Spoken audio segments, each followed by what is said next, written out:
गुरुजी, मेरा पहला प्रश्न है, ओम क्या है और इनकी रचना किसने की?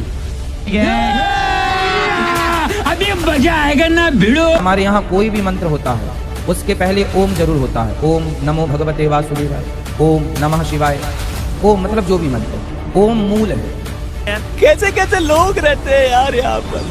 चलो तुमको पागल कुत्ते का गाड़ी उठा के ले जाएगा, बता रहे हैं हम। ओम में 3 लोक समाहित है। अधोलोक का, ऊर्ध्वलोक का ऊ और मध्य लोक का म मिला लेने से अ उ म ओम होता है। क्या बात है सर, क्या बात है सर, क्या बात, ये बात है। ओम से बड़ा कौन है? आज इसी सवाल को विस्तार से क्लियर करने के लिए हम आपके बीच 2 संतों के आध्यात्मिक विचार लेकर आए हैं। इस आध्यात्मिक ज्ञान चर्चा में एक तरफ हैं मुनि प्रमाण सागर जी और दूसरी तरफ हैं संत रामपाल जी महाराज। इन आध्यात्मिक संतों में किसका ज्ञान उत्तम है? कमेंट करके हमें अपनी राय अवश्य दें। अगर इस चैनल पर आप पहली बार आए हैं तो फटाफट से वीडियो को लाइक और चैनल को सब्सक्राइब जरूर कर दें। तो चलिए वीडियो शुरू करते हैं। चरणों में मैं वंदन करता हूँ। कृपया ओंकार के रहस्य को बताने की कृपा करें। सिख लोग एक ओंकार सत्यनाम कहते हैं, मुस्लिम आमीन कहते हैं, मंदिरों के घंटों में भी ओंकार समाया है। क्या ओंकार के सुमिरन जाप से आध्यात्मिक उन्नति संभव है? शरीर के मूलाधार से सहस्त्रार के केंद्रों पर इसका क्या प्रभाव पड़ता है तथा हमारे स्वास्थ्य का इससे क्या संबंध है? बहुत अच्छा सवाल आपने ओंकार से के संदर्भ में कहा है। ओंकार को प्रणवनाद कहा गया है, इसे अजपा जाप के रूप में भी कहा गया है। ओंकार की महिमा का अंदाज तो आप केवल इससे लगा सकते हैं जब हमारे यहाँ कहा जाता है ओकारम बिंदु संयुक्तम नित्यम ध्यायन्त योगिनः कामदम मोक्षदम चैव ओंकाराय नमो नमः। ओकार जिसमें एक बिंदु लगा दे तो ओंकार बन जाता है। तो बिंदु से संयुक्त इस ओकार का योगीगण नित्य ध्यान करते हैं, जो कामना को भी पूरा करने वाला है और मोक्ष को भी प्रदान करने वाला है, जो कामद भी है और मोक्षद भी है, जो काम भी देता है और निष्काम भी बनाता है, वो ओम है। ये ओम एक महान मंत्र है और किसी भी मंत्र में पल्लव के रूप में ओम को लगा देने से उसका फल अनंत गुना हो जाता है। ओंकार की बात अगर हम कहें तो ओम में 3 लोक समाहित है। अधोलोक का, ऊर्ध्वलोक का ऊ और मध्य लोक का म मिला लेने से अ उ म ओम होता है। समझ गए? ओम जैन परंपरा में ओंकार को परमेष्ठि का प्रतीक बताया। हमारे 5 परमेष्ठि अरहंत, सिद्ध, आचार्य, उपाध्याय और साधु मुनि, इनकी प्रत्येक जैन नित्य वंदना करता है। ये उनके मूल आराध्य हैं। अरहंत का अ, सिद्ध अशरीरी होते उनका अ, आचार्य का आ, उपाध्याय का उ और मुनि का म मिलाने से ओम बनता है। बहुत सुंदर। जैन परंपरा के अनुसार हमारे तीर्थंकर भगवंतों की वाणी ओंकारमय है। भगवान जो उपदेश देते हैं वो ओंकार की ध्वनि में देते हैं। उनकी वाणी ध्वन्यात्मक होती है, जिसकी व्याख्या उनके गणधर करते हैं। तो अगर इस दृष्टि से देखा जाए तो ओम संपूर्ण वांग्मय का मूल है। ओंकार में सारा वांग्मय समाहित है। और आपने मूलाधार से लेकर सहस्रार चक्र तक की बात की, तो जब हम बोलते हैं तो हमारे शब्द की यात्रा नाभि से होती है। और नाभि से जब हमारी शब्द की यात्रा होती है तो उसमें सबसे पहले पश्यन्ति, परावाक, पश्यन्ति, वैखरी, 5 अवस्था होती, मैं भूल रहा हूँ। विशुद्धि चक्र। विशुद्धि चक्र नहीं, नाभि से जो शब्द की यात्रा शुरू हुई, जो हमारा मूल नाभि चक्र है, वहाँ से शब्द की यात्रा शुरू होती है जो ओंकारमय होती है। और यहाँ से जब मुख से खिरती है तो वैखरी होती है। तो परावाक, वैशंती, मध्यमा और वैखरी, ये 4 अवस्था।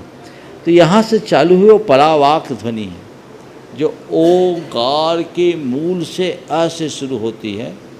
मध्यमा यहाँ आए तो ये पश्यंती हुई, और यहाँ आए तो ये मध्यमा हुई, और मुख से निकली तो वैखरी हुई।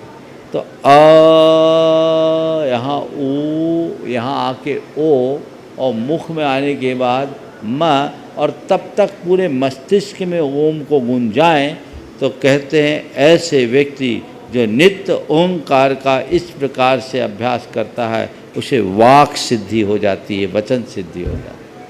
इसकी साधना हर साधना में, प्रत्येक भारतीय परंपरा में ओंकार को महत्व दिया गया है। अभी कुछ दिन पूर्व हमारे गुरुदेव ने तो लोगों को एक जाप दिया, ओंकाराय नमो नमः। हमारे यहाँ एक अक्षरी मंत्र में ओम को बोला, तो ओम ओम ओम का नाद करते हुए हम अपने जीवन का कल्याण कर सकते हैं। और एक अनुभव की बात, जब हम नियमित ओंकार का अभ्यास करते हैं, ध्यान आदि में जाने से पूर्व यदि ओंकार की नाद करते हैं, तो उस ओंकार की नाद से हमारी एकाग्रता बढ़ती है, हमारा पूरा स्नायु तंत्र और तंत्रिका तंत्र बिल्कुल खुल जाता है, हमारे अंदर एक अलग प्रकार की स्फूर्ति की अनुभूति होती है। तो ये हमारी मूल ध्वनि है, और इस मूल ध्वनि का यदि हम नियमित अभ्यास करें तो निश्चित उसका बहुत अच्छा परिणाम। हाँ, कितनी देर तक अभ्यास करना चाहिए? कम से कम करे तो 9 बार तो ओंकार की नाद करे ही, और अगर 48 मिनट नियमित करते रहें तो कहना ही क्या। दोस्तों, अभी आपने सुने मुनि प्रमाण सागर जी के आध्यात्मिक विचार। आइए अब सुनते हैं संत रामपाल जी महाराज के आध्यात्मिक विचार। अपनात्मा परमात्मा ने स्वयं आकर के अपना ज्ञान दिया, और हमारे सदग्रंथ भी स्थान स्थान पर ये प्रमाणित करते हैं, लेकिन उन सदग्रंथों को हम समझ नहीं सके, क्योंकि हमारे पास ये सृष्टि रचना रूपी या मास्टर की नहीं थी, या मास्टर चाबी नहीं थी हमारे पास। ये सृष्टि रचना जो है पूरे अध्यात्म मार्ग को समझने की एक मास्टर की समझो, और जब तक ये नहीं समझ में आओगी इतने हम किसी सदग्रंथ को नहीं समझ सकते। अब जैसे गीता ज्ञानदाता कहता है कि मेरी उत्पत्ति को ये ऋषि और ये देवता ब्रह्मा विष्णु महेश ये नहीं जानते, क्योंकि ये मुझसे उत्पन्न हुए। 10वें अध्याय के दूसरे श्लोक में गीता जी में कहा है। तो इससे सिद्ध हो गया कि गीता ज्ञानदाता नासवान है, इसका जन्म मृत्यु होता है, ये ब्रह्म है। श्री कृष्ण जी में प्रवेश करके ब्रह्म बोल रहा है। गीता जी अध्याय नंबर 8 के श्लोक नंबर 13 में ये खुद कहता है कि ओम इति एकाक्षरम ब्रह्म विवहारण माम अनुस्मरण यह परियाति तजंदेहम स याति परमाम गतिम। और फिर श्री शिव महापुराण गीता प्रेस गोरखपुर से प्रकाशित में ये 26 पृष्ठ पे खुद कहता है अपनात्माओं इस पूर्ण अध्यात्म ज्ञान से परिचित कराना आपको दास का उद्देश्य है। और यही सदग्रंथ बताते हैं कि जब तक उससे पूर्ण परिचित नहीं होते तो तुम भक्ति पर नहीं लग सकते। गीता जी अध्याय नंबर 2 के श्लोक नंबर 53 में कहा कि अर्जुन, जिस समय तेरी बुद्धि भिन्न भिन्न प्रकार के भ्रमित करने वाले वचनों से हटकर एक परमात्म तत्व के उस तत्व ज्ञान के ऊपर आश्रित हो जाएगी, यानी दृढ़ हो जाएगा, तब तो तू योग को प्राप्त होगा, तब तो तू भक्ति प्रारंभ करेगा, स्टार्ट होगी तेरी भक्ति। जब दृढ़ भक्त बनेगा तो आपको दृढ़ भक्त बनाने के लिए ये अध्यात्म ज्ञान, यो कृष्णम अध्यात्म यानी संपूर्ण अध्यात्म ज्ञान आपके रूबरू कराया जा रहा है। अब देखिए थोड़ा सा लिंक इससे संबंधित हो गया। श्री शिव पुराण गीता प्रेस गोरखपुर से प्रकाशित, संपादक हनुमान प्रसाद पोदार, इसके 26 पृष्ठ पे दिखाते हैं आपको। एक बार ब्रह्मा जी और विष्णु जी का इस बात पर झगड़ा हो गया, विद्वेश्वर संहिता। वो कहता मैं तेरा बाप, वो कहता मैं तेरा बाप। ये 24 पृष्ठ से शुरू होता है। तो इनके युद्ध को समाप्त करने के लिए इस काल ब्रह्म ने, जो एक अपने वास्तविक रूप में प्रकट नहीं होता, इनके बीच में एक स्तंभ खड़ा कर दिया, पिलर लिंग, इसको बाद में शिवलिंग कहने लग गए। फिर ये युद्ध करके खड़े हो गए। फिर वो खुद आकर प्रकट हो गया शिव रूप में, यानी सदा शिव रूप में। जैसे ब्रह्मा विष्णु को मिला तो शिव रूप में प्रकट हो जाता है, ये ऐसे लीला करता है। अब 25 नंबर पृष्ठ पर आपको दिखाते हैं, यहाँ से थोड़ा सा लिंक है इसका। गीता प्रेस गोरखपुर से है, विद्वेश्वर संहिता। ब्रह्मा और विष्णु ने पूछा, प्रभु सृष्टि आदि 5 कर्तों के लक्षण क्या हैं, ये हम दोनों को बताइए। भगवान शिव बोले, ये काल प्रकट हो गया ब्रह्म शिव रूप में इनको धोखा देने के लिए। मेरे कर्तव्यों को समझना अत्यंत गहन है, तथापि मैं कृपा पूर्वक तुम्हें उनके विषय में बता रहा हूँ, सुनो। आगे बताते हैं। ये 26 पृष्ठ है।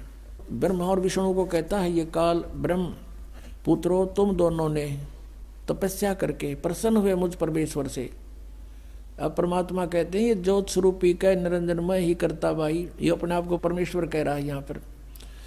मुझ परमेश्वर से सृष्टि और सतिथि नामक 2 कृत प्राप्त किए हैं, ये दोनों तुम्हें बहुत प्रिय है। इसी प्रकार मेरी विभूति रूप स्वरूप, यानी मेरे जैसी शकल के रुद्र और महेश्वर ने 2 अन्य उत्तम कृत संहार और तिरोभाव मुझसे प्राप्त किए हैं, परंतु अनुग्रह नामक कृत कोई दूसरा नहीं प्राप्त कर सकता। आगे देखो, ऐसे सिद्ध हो गया कि यहाँ ये पुराण का वक्ता जो है, पुराण जो बोलने वाला है, ये ब्रह्मा विष्णु से और रुद्र और महेश से न्यारा है।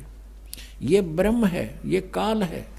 यहाँ देखिए ये क्या कहता है, इसी पृष्ठ हम 26 पढ़ रहे हैं, संक्षिप्त शिव पुराण विद्वेश्वर संहिता। ये देखो, मैंने पूर्व काल में अपने स्वरूप भूत मंत्र का उपदेश किया है, जो ओंकार के रूप में प्रसिद्ध है। वह मंगलकारी मंत्र है।